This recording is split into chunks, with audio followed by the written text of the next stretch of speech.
What if I told you that I was playing N'Keal Harry tonight? Would you believe me? I suffer from a debilitating condition known as atrophic chokitis. Peter's one of the greatest depositors I've ever seen. Trust the process. Let's go. Let's go. I got auto matched with Levitan. This is bullshit. If I just go the other way in that 66, I win all the money. All the money. If I had 150 lineups, I'd win too. Process over results. Illuminati make a bitch go crazy. I don't know which one of these my baby. Bust out AP, cold spot bullets in your head like KD. Bust it, bitch go bust it. And I had 10 pints with me in Russia. Hey everyone. Hey everyone, we're back. It feels like it's been forever since we've done a Showdown Cram. I was looking at and sorry, we are all watching the end of this Bengals Raiders game, so we have to multitask today. But yeah, the last time we did a Showdown Cram was that Saints Dolphins game. It feels like that was literally like 3 weeks ago. And then of course we had some weird slates where we didn't have Showdown Crams, and then we had Cash Game Week, and now here we are. About to cram for this New England and Buffalo Bills game. I've run the sims. I've made my lineups. I'm ready to fire off some takes you won't like, but we're going to fire them off nonetheless. Also, I should mention, I know all you rent seekers just show up for these crams and have me share the sims, but you can get access to the full Run the Sims package. They're running a playoff deal right now. It's $69. Nice. But you can actually get 50% off with promo code Pete. That's $34.50. Gets you all of the Showdown crams and simulations for the rest of the playoffs. So all the wild card, divisional, conference championship, Super Bowl, they got you covered over there at Run the Sims. Tonight, we are talking about this slate. Let's dive into it. Let's see what is up in the chat. Eric asked, do we have any inside info from Leone? I made him send me a picture from his tailgate. He is huddled around a fire and he is bundled up. He sent me a photo and I could barely see his face because he had so many scarves and various headdresses on him. Brandon, good evening. We are going to get some binks. I have not been in the Showdown streets for a while and I'm ready to bink. Max says, I don't stop. I'm wearing my same hoodie, same clothes that I was wearing last night. We were grinding today, submitting all of our FFPC playoff lineups. We were getting in a few more underdog lineups. We were getting our TOC lineups built. It has been a day of action. And now we must get some more action here. Let's see here. Willis, what is up? We are going to cram. All right. Let's do this. So with this game, as you guys might have heard, it is very cold in Buffalo. I'm going to just whip out the optimizer here because that's what we do, or not the optimizer, the do-it-yourself simulator. And we are going to check out this slate. There wasn't a ton of interesting inactive news. Matt Breida was inactive, and Wilkerson, the pass catcher on the Patriots, is inactive. Otherwise, pretty much about what we expected. Pretty gross over-under here, 43-point over-under. We have the Buffalo Bills as a 4-point home favorite. As far as some of the baseline assumptions we have in here, Ramondre Stevenson mixing in with Damian Harris. I think that's pretty predictable. We have, Jacoby Myers leading the Patriots pass catchers with Aguilar and Kendrick Bourne at about half of his market share, a little less than that. Hunter Henry's been dominating for the tight ends. In Buffalo, we have Singletary, who has kind of pulled ahead from Zach Moss as the bell cow back there, but we still have Zach Moss mixing in a decent bit. Diggs, of course, with the monster market share, and then fairly spread out here with Beasley, Davis. Sanders is back fully healthy. I believe this is the first time he's played since week 16, and also around a 14% target share for Dawson Knox. So let's run the sims. Let's see what we're doing. I'll tell you right now, Kevin, I'm playing, the lotto tournaments I normally play, the big $3 max. I have a N'Keal Harry captain lineup. And we've done this song and dance before. I am not touting it. I just like to be transparent and tell you what I am doing. You should not do what I'm doing. You should not play N'Keal Harry captain.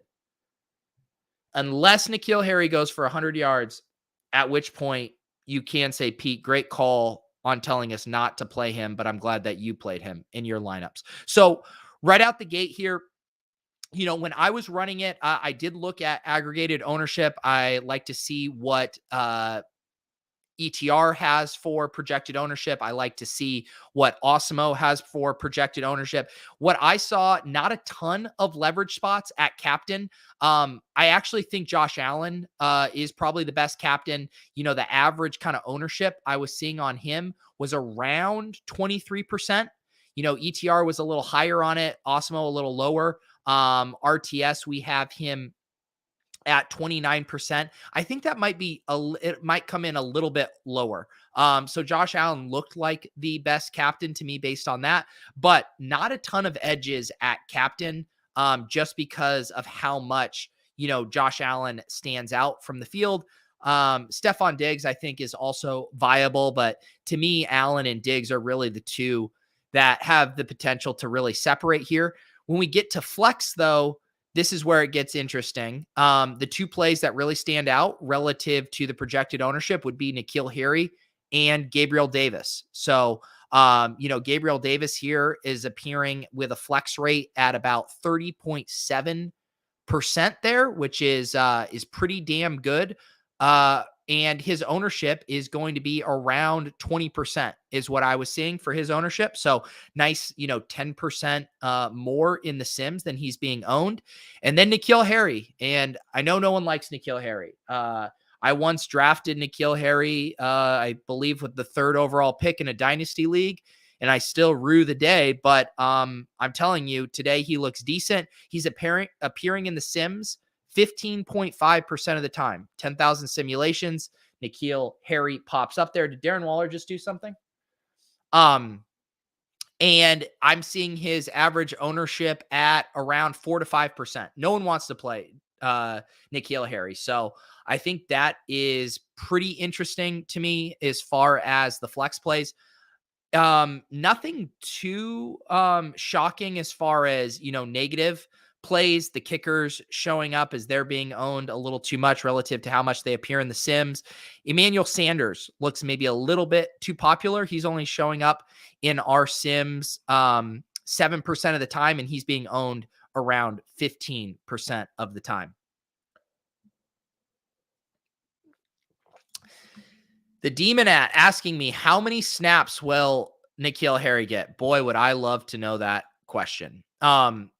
Seems like a great thing for us to know, but we haven't projected for an 8% target share. So, when we talk about guys in Showdown, right, we don't have to be actually excited about this. We're talking about a $200 guy who's going to get an 8% target share. Like, even when we talk about dust ball tight ends, Jonnu Smith costs $800 more, and we have him for 1% less target share. So these are the reasons why players like this pop in the Sims. I mean, the margins are incredibly thin. Like, if I changed N'Keal Harry's, target share down to 4%, and I boosted Jonnu Smith up to, 11%, then Jonnu Smith would pop in all the Sims. So this stuff is very fragile. I do think the 8% on N'Keal Harry is justifiable. I think it makes sense. If you know better, then knock yourself out and don't play N'Keal Harry. But I do think he looks pretty good at that $200 price tag as a low-owned pump play, right?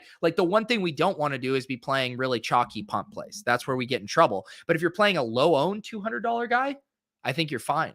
And he obviously opens up a decent amount of stuff. Let's check out some of the optimal lineups here and see what these are looking at as far as our custom lineups. Eric asking me 2-game slate questions. I don't know, man. I don't play the 2-game slates. I suck at 2-game slates. But you're asking Hunter Henry or Dawson Knox. I would say, I don't even know what the prices and the ownership are. Definitely Dawson Knox. The Bills have actually been one of the best teams against the tight end position this year. I was reading a nugget in Cody Maines' article on ETR about Hunter Henry. Let's see if I can find that really quickly for you. He says the Bills defense has allowed the league's 4th fewest DraftKings points per game to opposing tight ends. So you basically need to bink a tight end with Henry, and I would rather be kind of front running with the Bills and more red zone opportunities with Dawson Knox. Does Mac even throw for 100 yards tonight? Yeah, I mean, the way he gets to over 100 yards is the Bills get a 10+ point lead, right? And they have no choice but to throw. But if the Patriots can kind of control the game in the way that they want to, they're going to run the ball a ton. I mean, Belichick would probably love to have Mac Jones only throw the ball 5 times again. It's just whether the game script will actually allow that. So, right away here, looking at these these lineups. Let me zoom out so we can see all these. We actually have a pretty good range of build types here. Let's see if I can adjust the screen so we can see all these. So we have some 3-3s, some 4-2s, a ton of Buffalo Bill captain lineups, and you can tell they're almost all Josh Allen and Stephon Diggs. We do get like a Gabriel Davis sprinkled in here. The Patriots guys that pop, we see a Kendrick Bourne captain here, a lineup that appears 7 times. We have a Jacoby Myers 6 times here. So it does seem like if you're going to play a 3-3, playing it with the Patriots looks good. And then if you're going to play the Bills, these 5-1 onslaughts with the Bills look pretty good to me. We see our product ownership on these is actually fairly low. This looks like it could be a chalky lineup, a Stephon Diggs captain, Bolden Aguilar at flex, Singletary, Gabe Davis, and Josh Allen. It has a 325.6 product ownership, so fairly popular, but always interesting to me when we see some fairly low owned product owns here in the top. And again, it's because N'Keal Harry's ownership is going to keep a lot of these really low. So this one has a 2.3. This lineup isn't going to be duped in most contests. Here's another lineup that has N'Keal Harry. So that's partly why I'm intrigued with N'Keal Harry tonight, is just he's keeping the product ownership on these lineups incredibly low. The Bengals have won. Thank you guys for alerting me. Derek Carr threw a pick? Derek Carr threw a pick. That's how it goes.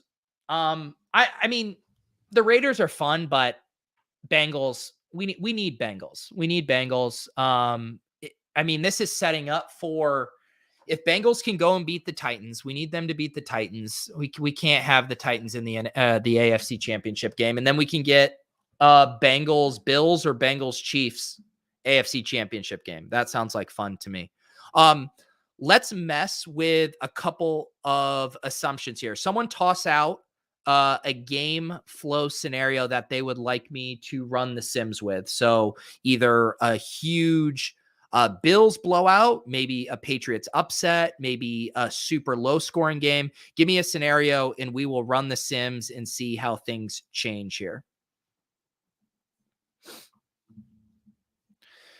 Tyler says, Pats are good against the tight end as well. Knox just gets so many looks around the goal line. Yeah, I agree with you. I mean, both of them are, at the end of the day, touchdown dependent, but you just got to feel better about the Bills' trips to the red zone.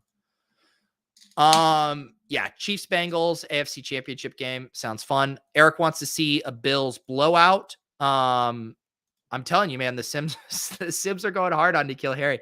That's I mean, when we're talking about these showdown slates, like I was saying, I mean, at that price tag, if you're going to give a $200 guy an 8% target share, he's going to fucking pop in the Sims. So if you're welcome to IKB it, I'm going to trust Justin and his inputs, and I'm going to roll with N'Keal Harry. I am mainly playing the stuff I'm playing is like the big 20 maxes, and I'm playing the mini max, the 150 max. I have 37% N'Keal Harry. So I'm riding and dying, most likely dying with N'Keal Harry tonight. We see a suggestion for 17-10 Bills. I need the final score to run the Sims, TJ. I can't just do a 10-0 lead to start. All right. I've seen multiple suggestions for a Bills smash. Let's run it like this. So let's do the Pats score 10 points. We'll drop them by 10, and we'll say the Bills score 33. So we'll do like a 33-10 game. We'll even kind of boost the Bills' rush rate a little bit. I think they'd run a little bit more in a total blowout like that. And let's actually lower the Pats, because as much as they would like to run the ball 49% of the time, I think they're probably going to be lower in a game where they're getting blown out. I'm actually going to even drop that a bit more. Pace, that pace is probably good. Maybe their pace comes up just a teeny bit if they're getting boat raced. Bills pace, let's just bring that down a smidge. Rush TD ratio. Now I'm just clicking buttons because I haven't done it in a while and I miss it. We'll bring their rush TD ratio up, and we'll bring the Patriots rush rate TD ratio down if they are losing. And let's run the Sims in a blowout. All right, so I'm going to try to compare these to the initial Sims and try to see, what's really standing out here. So from a captain perspective here, Josh Allen is now showing up. If you play a Bills route, Josh Allen shows up in 40% of the Sims. And this is really interesting to me because you would think that Diggs would kind of come along for the ride a bit. Diggs's captain rate actually comes down. And I think that's just because how much the Bills spread the ball around, that Josh Allen really separates here. So again, if you want to play this as a Bills smash, I mean, Josh Allen is your runaway captain.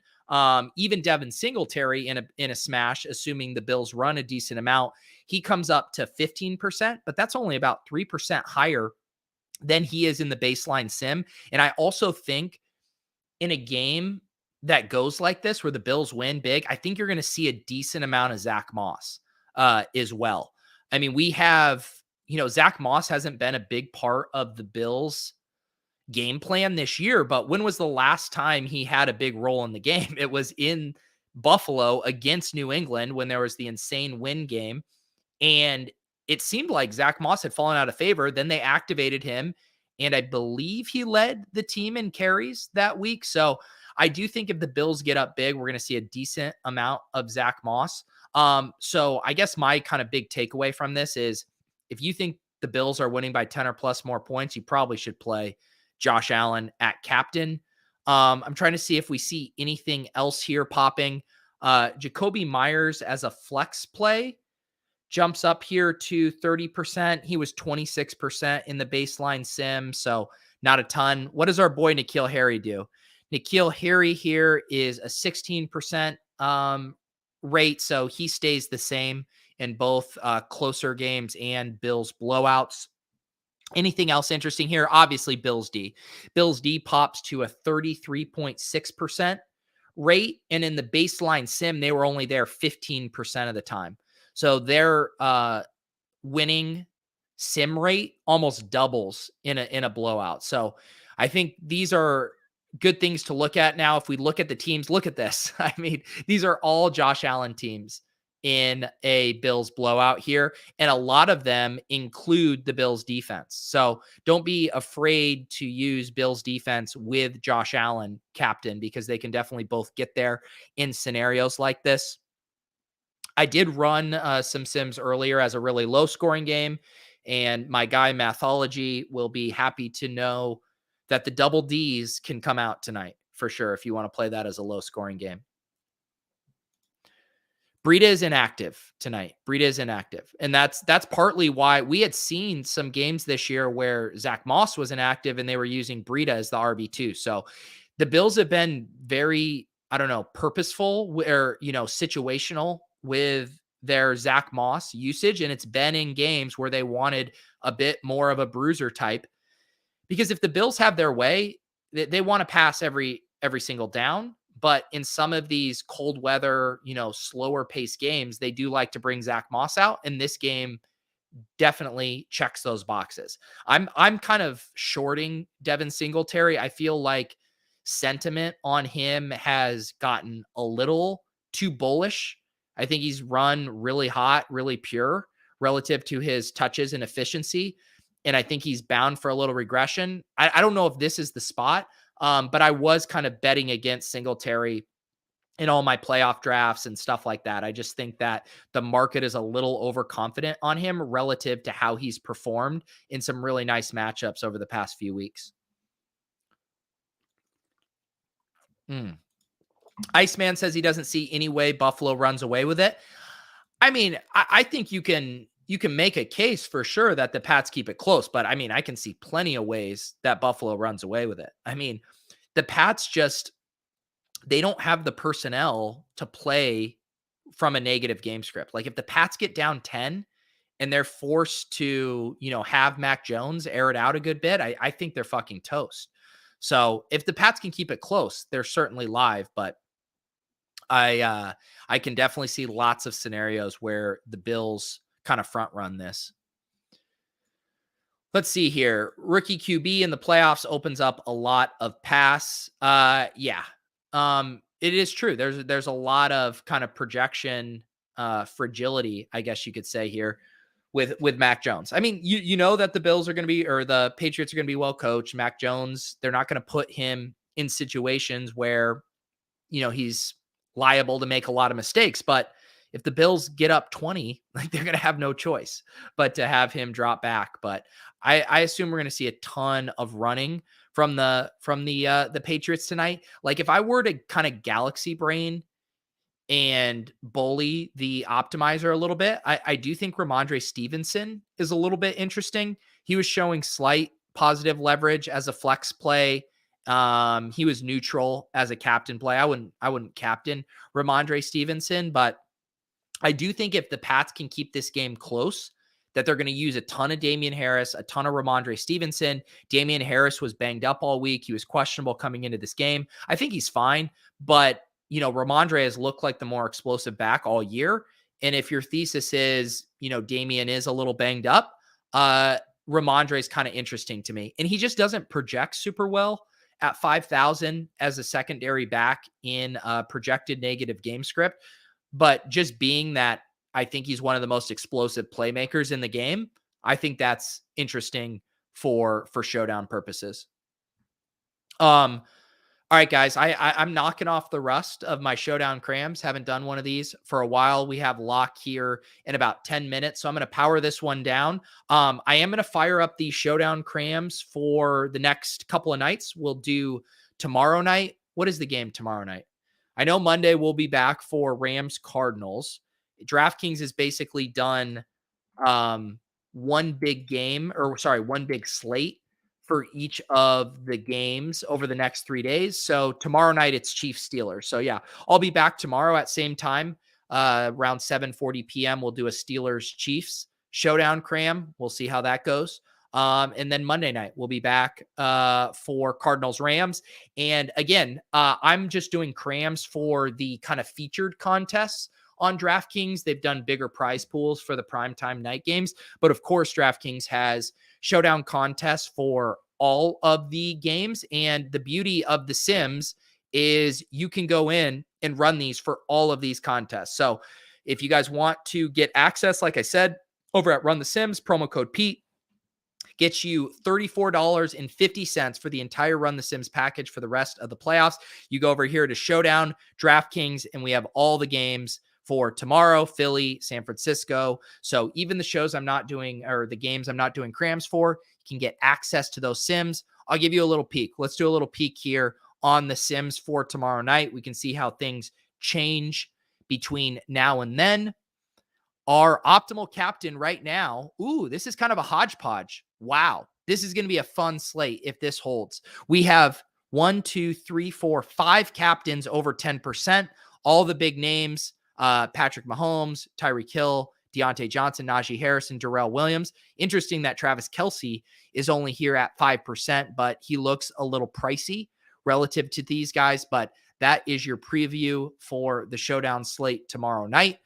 I appreciate you guys. If you do sign up for Run the Sims, that will also get you access to the Run the Sims channel in the Deposit Kingdom Discord, where we hang out and talk Showdown strategy throughout the week. So just ping me if you get signed up and need access to that channel. Good luck tonight. Please don't dupe me, bros. Enjoy the game. Good luck, everyone.